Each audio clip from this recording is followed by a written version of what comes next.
Chceli by sme, aby toto predstavenie bolo zábavné pre divákov. Je to komédia, ale zároveň je to veľká hra o láske, takže aby zažili čo vlastne najširšiu škálu emócií. Mám tu druhý, čo vypadol z jej vrecka. Písala to, hľa jej písme, našla som ho.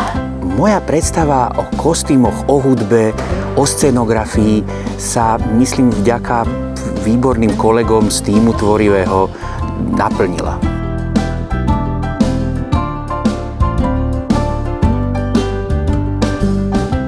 Aká bola tá predstava? No, zasadiť tú hru do shakespearovského javiska, to znamená nerobiť úplne nejaké konkrétne kulisy, ale vychytiť jej esenciu letného Talianska, kde sa miešajú letné koncerty s historickými pamiatkami, kde je atmosféra, v ktorej sa človek môže zamilovať. Skrátka, chceli sme atraktívne miesto pre lásku.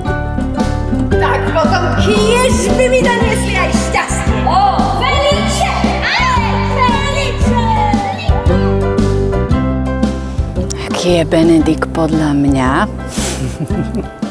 Beatrice teda 5 slovami. Atraktívna. Zásadový. Neodoleteľná. Je vtipný. Náladová. Je sexy. Vyvoláva vo mne nervozitu a neistotu. A zároveň láskavý. Premenlivá.